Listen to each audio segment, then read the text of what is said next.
हरियाणा में नेताओं के पास अब सिर्फ 22 घंटे बाकी हैं। 22 घंटे बाद कल शाम 7 बजे हरियाणा में चुनाव प्रचार खत्म हो जाएगा। संविधान, लोकतंत्र, भ्रष्टाचार, दामाद जैसे शब्दों पर चलने वाले राजनीतिक बाण वापस तरकश में रख दिए जाएंगे और सबका फोकस 5 अक्टूबर की वोटिंग और 8 अक्टूबर की काउंटिंग पर फिक्स हो जाएगा। लेकिन सवाल है कि क्या हरियाणा में इस बार भी 2014 और 19 वाले नतीजे होंगे या फिर कांग्रेस को सत्ता की चाबी मिलेगी? हैट्रिक बीजेपी की या कांग्रेस वापस आएगी?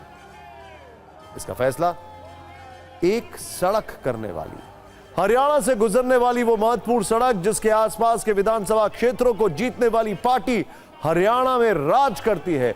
हरियाणा की इसी सड़क के समीकरण पर हमने न्यूज मित्रों के लिए राजनीतिक सत्ता की कुंजी तैयार की है। हरियाणा से देश का सबसे पुराना हाईवे गुजरता है जिसका नाम है ग्रैंड ट्रंक रोड। इस हाईवे के आसपास के विधानसभा क्षेत्रों को जीटी रोड बेल्ट कहा जाता है। यह 6 जिलों से होकर गुजरती है। इनके नाम है कुरुक्षेत्र, अंबाला, यमुनानगर, करनाल, पानीपत और सोनीपत। इसके आसपास करीब 23 विधानसभा सीटें हैं। इलाका आमतौर पर गैर जाट बाहुल है, इसीलिए बीजेपी के लिए सियासी रूप से उपजाऊ है। 2014 और 19 दोनों बार बीजेपी ने इन इलाकों में अच्छा प्रदर्शन किया और सत्ता हासिल कर ली।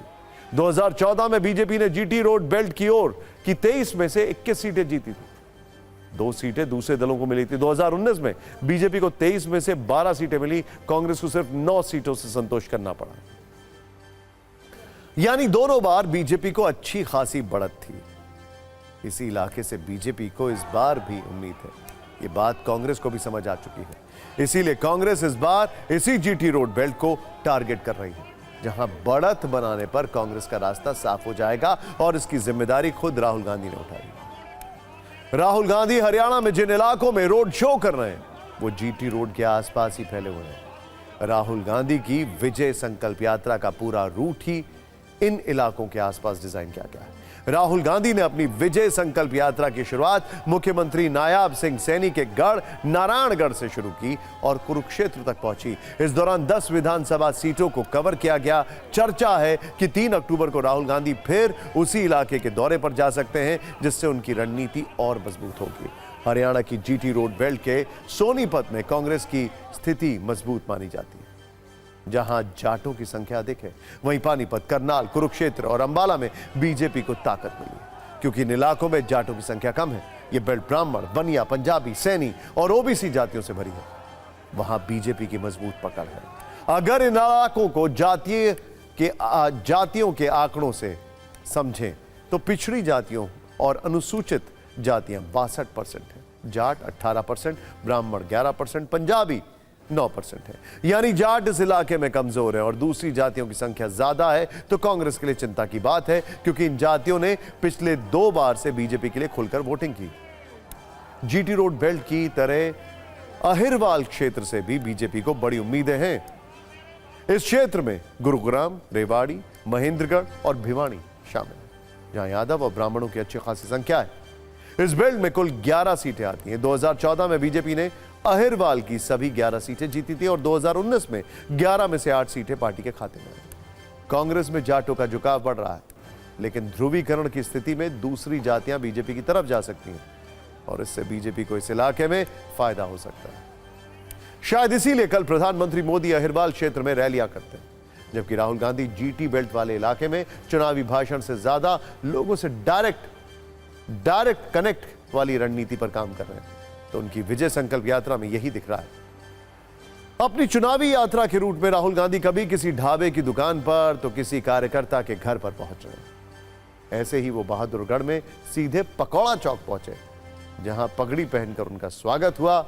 इसी दौरान एक समर्थक ने राहुल गांधी को पकौड़े दिए। उन्होंने पकौड़ा खाया और उसकी तारीफ की।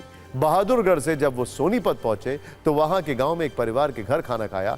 महिलाओं ने गीत गाकर उनका स्वागत किया। राहुल गांधी को रोटी, दाल, सूखी सब्जी और चटनी परोसी गई। इस दौरान वो परिवार की महिलाओं से बात करते रहे और उनकी समस्या सुनी। मदीना गांव के किसानों ने राहुल गांधी को धान का वो पौधा भी गिफ्ट किया जिसे उन्होंने खेतों में रोपा था और ट्रैक्टर चलाया। दरअसल पहले वो इसी मदीना गांव में धान की रोपाई करने पहुंचे थे और किसानों के साथ खेत में खाना खाया था। ऐसे ही कल उन्होंने गोहना में प्रचार के मंच पर कांग्रेस नेताओं के साथ जलेबी खाई।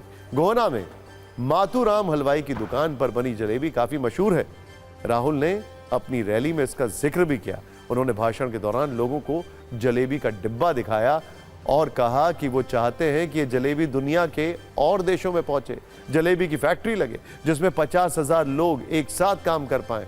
सुनिए उन्होंने विजय संकल्प यात्रा के दौरान क्या क्या कहा।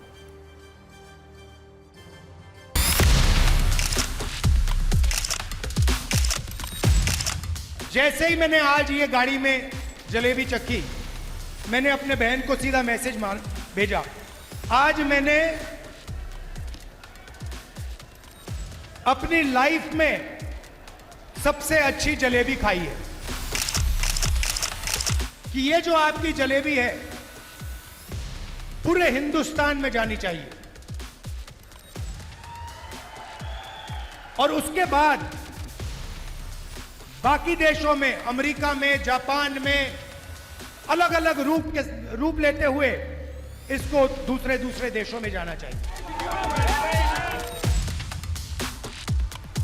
मान लो इनकी दुकान में आज 100 लोग काम करते हैं, तो अगर इनकी जलेबी बाकी हिंदुस्तान में जाएगी, बाकी दुनिया में जाएगी, तो शायद उनकी फैक्ट्री में एक दिन 10,000, 20,000, 30,000, 50,000 लोग काम कर सकें।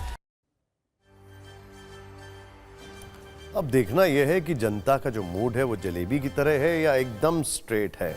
उनको पता है किसे वोट देना है या फिर वो अभी भी जलेबी की तरह।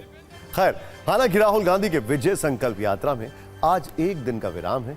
कल वो फिर इसकी शुरुआत करेंगे। लेकिन प्रियंका गांधी ने आज रेसलर विनेश फोगाट की विधानसभा क्षेत्र जुलाना में चुनाव प्रचार किया। यहां उन्होंने कहा कि उनके भाई के साथ अन्याय हुआ, इसीलिए वो लड़ने की हिम्मत दिखा रहे हैं। बीजेपी की तरफ राजनाथ सिंह ने हरियाणा में कई रैलियां की हैं और दावा किया कि अग्निवीर योजना सेना की सहमति से तैयार की गई थी।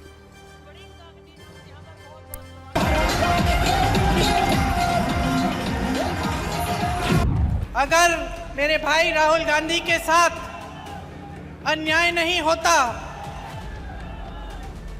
अगर उसने संघर्ष नहीं किया होता, अगर मेरे पिता की लाश वो घर नहीं लाता, तब उसमें ये हिम्मत नहीं होती कि वो 8,000 किलोमीटर इस देश की एकता के लिए चलता।